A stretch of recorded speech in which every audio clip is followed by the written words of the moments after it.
Welcome back to Backyard Racing Stuff. Thanks for joining me. We're going to continue to piddle around with the Mustang with the 98 here a little bit today. Let me turn the camera around and we'll get you guys a bird's eye view of what's going on with the steering rack. So we already got the K member in. I'll go over some of the other stuff I got to do, but let's get into the steering rack deal here real quick. Okay, so this is the original power rack that came off the car. The hardware kit that came with the K member. This is, let's see, where the original mounting points were some steel tubes going through these bushings here. This is actually got some flat washers. Yeah, that's pretty self-explanatory. Okay, they got your flat washers and your bolts that are hold this rack on. This other stuff here had to do with, gotta get it out of there. Some kind of, I don't know, shimming something or other. They didn't come with any instructions or explanation as to what, but K member fit the car without any problems. I don't foresee you needing that for anything. I don't know exactly what it's for, but anyway. So again, being that I'm running on a tight budget here, these bushings, you can see they're offset. So I'm going to reuse these bushings. They're actually pretty hard. It's like somebody put polyurethane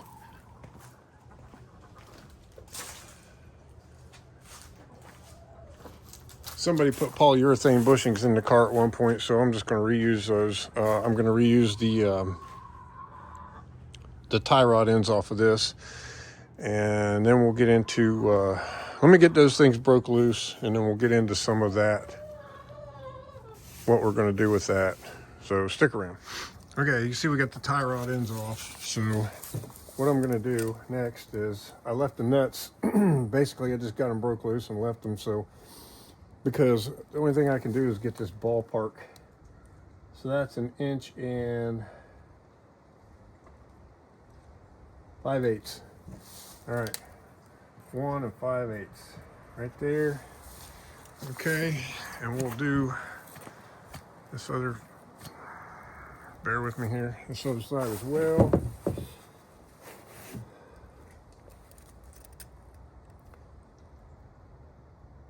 Now that's 1 and 5/8 as well.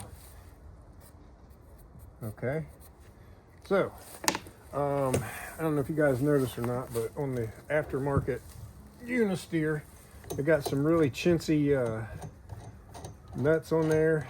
So I think I'm going to reuse these OEM Ford nuts just because they're a lot beefier. So now that I know where they need to go, and the one thing I do know for sure, you guys keep in mind that on a SN95 Mustang versus a Fox body, they are, I don't know, is it 1 inch wider on each side or something? The car actually has a wider stance. So yeah, let's take this nut, take this off. If I take measure here, take this one off. You can see they got a lot less thread on these things. This wasn't my first choice. It's the choice I could kind of afford. Unisteer versus the Flamin' River, which the Flamin' River is a nice high-end manual steering rack, but unfortunately a couple $100 more than this. So it'll work. It's safe. It won't kill me. It'll get me where I want to be. But it's just not as nice as the Flamin' River. So I think this was just over 300 bucks from Jegs. All right, let's see here.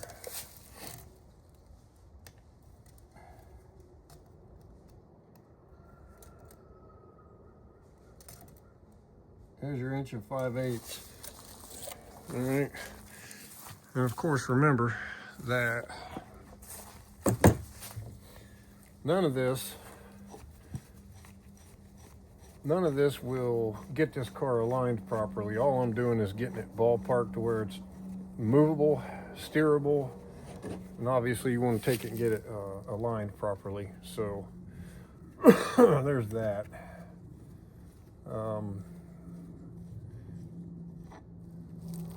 These, I said these Ford nuts are real nice compared to that chintzy shit that was on this thing. So it's a lot wider, a lot more surface area, I guess. There's that. Okay. Now probably we'll wait till it's on the car to put the tie rod ends back on it, simply because I can remember that 1.5". So that really concludes our need to have this thing in here at all. So there we go. That thing's gone. Got this guy up here. So this is another. Let's see if we can zoom in here on this shaft. There you go. Okay.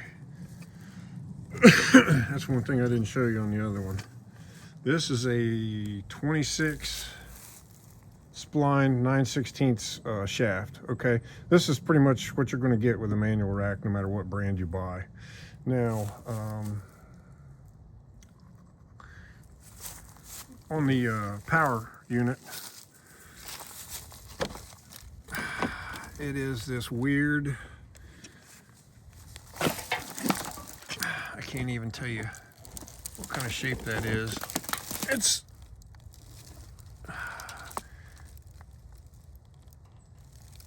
anyway, it's got a couple flats on it, and they're not one there, one there. I don't even know what that's called, but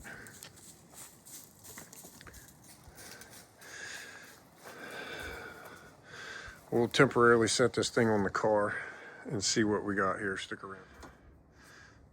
Okay, you can see we got the rack mocked up in the car. One of the things that we got to consider is this oddball pattern versus that 26 by 9/16 spline. Now, these look like they're riveted together. They most definitely are. This coupler, and I got to figure out how to get this apart if I can. And the reason for that is I've seen these everywhere from 180 all the way up to 400 and some dollars for some kind of a steering shaft to go from here to there. And again, that's not in my budget. So what I'm going to do is I'm going to buy a coupler for 60 some dollars that fits this spline with a 3/4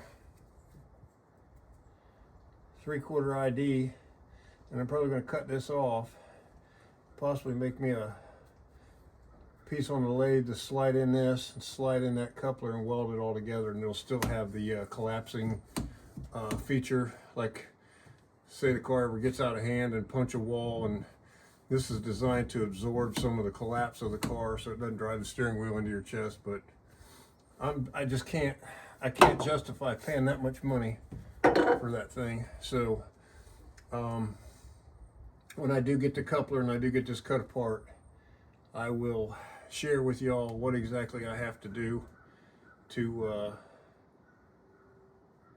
make that happen. So again, I don't know what exactly is holding this thing together, but I have to get it off the car so that I can adapt it. This is some kind of a square thing that measures, let's see here.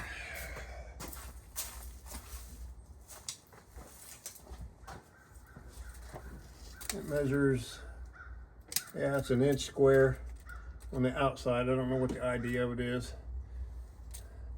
but I have to make some little adapter on the lathe. And I don't have a lathe, okay, so I have to take it somewhere and have it made or something. But I have to figure out how I want to attach this to that. And then you need that collapsible so it'll, you know, you can swing it in and then slide it into place, which that does pretty much right there. It'll work. Only problem is this does not match that other deal, and this is all riveted, pinned together somehow. Not sure how Ford did that, but it's a mess. It's a mess that we have to fix, but I'll share that with you when I figure that out. Okay, so the second thing we're going to look at today, put this throttle cable out of the way. This is a Hydro Boost setup. It's tied into the power steering pump. We're going to replace this with it's all going to come out of the firewall, and we're going to replace it. Now, let me flip the camera around. I'll show you the kit. Okay, so this is the manual brake conversion kit for a 94 to 04 Mustang. And you see it came from Jags.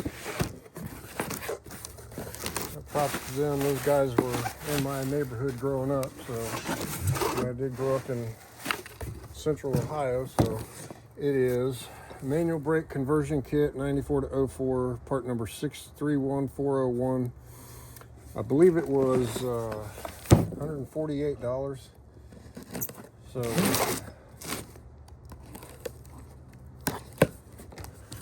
I'll show you guys.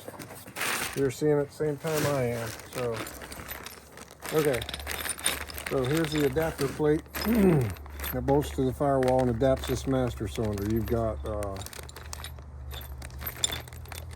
and where's the push rod? There it is. So here's a shortened push rod.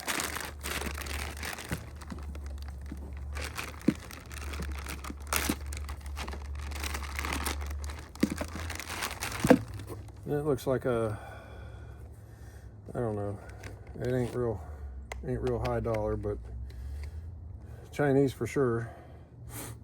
Everything is nowadays.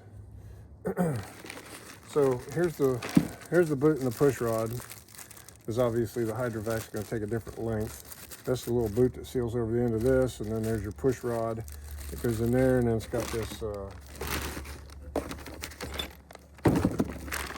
little Heim joint right here that hooks to the other end of the push rod, and it bolts to your brake pedal. So everything you need is there. I'm not going to install this today because I still have to actually pull the old stuff off. But yeah, that's the manual brakes, pretty much in a nutshell. So let's put it right there. All right, one last thing on this brake deal. Get y'all in here. Here we go. So this car originally was equipped with ABS. So it has 15 dozen brake lines running everywhere on it. All that stuff has been removed. I'm basically going to have to redo all the brake lines on this car. I'm going to have to get a proper adjustable proportioning valve for it. And to put a proportioning valve on it, I can always put a real good front bias on the brakes, so I don't need a line lock for doing burnouts. This is going to be an automatic car, so as long as I put a good front bias on it and I'm not dragging the back brakes too awful, I can just do burnouts without a line lock. I've done it for years.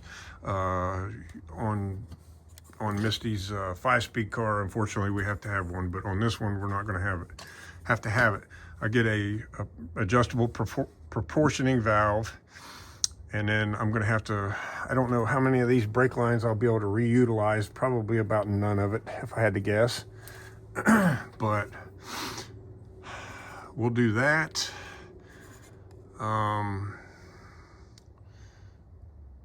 Yeah, so I got to get that thing off of there get the new one on there, start figuring out what I'm gonna, or buy a proportioning valve. I gotta I gotta get a knuckle for that, figure that deal out, what I'm gonna do with that. If you guys don't have a welder, you got a buddy that's got a welder, or the alternative is you can go to Harbor Freight and buy one of those cheap little flux core 110 welders to do stuff like that. If you just watch a couple videos on how to run one of those things. If you don't know, that's fine. Get somebody to do it for you. But it might require taking your car somewhere where the welder is, or them bringing the welder to you or something like that. I know I don't have, you can see I'm working on my stuff outside, so I don't have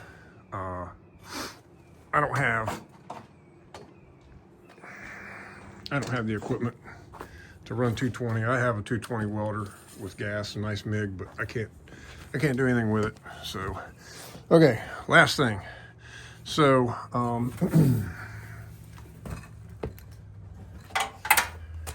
the Jegs wheels that I bought for this car, I don't even remember which one they are. Misty's has the spikes, which cleared her front brakes, no problem. Unfortunately on mine, I had to buy these 1/4-inch wheel spacers, right, to go on there. And keeping the, the rotor's not on it or anything. So that puts me in an uncomfortable situation here as far as thread depth. Even though it's only 1/4 inch, that's a lot when it comes to engagement. So I gotta buy some longer wheel studs, which I would have had to buy longer ones for the back anyway with the open-end lug nuts. I'm gonna buy some longer wheel studs, and we'll go through all that. But you can see, here's the, let's see if I can get you up here where you can see it. Here's the brake line. I don't know how much of this I'll be able to reuse. I'm gonna try to use some of it,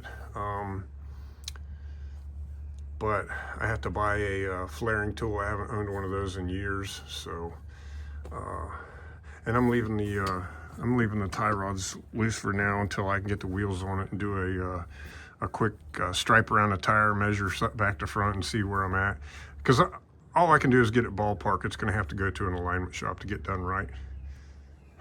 All right, guys. Hopefully some or any of this information has been helpful. It's just first steps. Considerations really for putting manual steering and manual brakes on one of these cars. The brake's not really that big a deal, other than having to run all new brake lines on the car, which is a lot of work. It's not terrible, but it's tedious. You got to be careful bending lines. You got to have the right tools, or you're going to kink and mess stuff up. Ask me how I know. I've done it. Spent many years fooling with cars and with the wrong tools, and once you get the right stuff, it's amazing how easy this stuff is. But as a recap, I gotta buy a steering universal joint for the steering shaft, so I can cut that off and attempt to modify it to fit another shaft. I need to look into it a little bit more, see if I can find any kind of adapters or anything. I know there's not really anything. It's going to be a cut and weld kind of deal. I know it is, but I'm going to look anyway. I got to buy that. I got to buy a proportioning valve. I got to buy extended lug studs for the front of the car. I'm going to change them on the back as well, but we'll get to that when we actually start working on the rear end. Right now, I'm just focused on getting this front end done. I got to cut that exhaust out from under the car, get everything else out of this engine bay that I'm not going to use, so I can scrub it down, clean it, and once I get inside the car, then I'm going to pull the dash and get all the heat and air stuff out, and then I'm going to make some plates to block holes in the firewall and whatnot. I'm pretty sure we can use the factory throttle cable. I think I can figure that out for the 4.6 to adapt it to a carburetor. I think we can pull that one off. But just to simplify, at some point I'm going to pull this front bumper skin off, because I need to pull that fender off anyway, so I can repair the slack door hinge that's dropping on it. I got to replace the door hinges on that door, and then I'm going to take this crash bumper out of it and put the skin back on and fabricate something out of light tubing, just something to support the plastic, something to support it. But Obviously, it won't be good for being in a collision anymore, but it's going to take some more weight off the front of the car. And like I said before, I can't afford to build the world's fastest engine, so I got to get creative about getting weight off of it. So I think we're heading in the right direction, but that's all I got for today. Thanks for watching. I appreciate you guys watching. If you wouldn't mind, hit that like button, and also please consider subscribing. So stay tuned. As we get some more parts in, we'll get some more stuff done to this. So, and once we get the front end done, then we're going to move to the middle of the car and subframe connectors, drive shaft loop, etc., cross member, all that stuff. We'll get into it. Okay, thanks guys.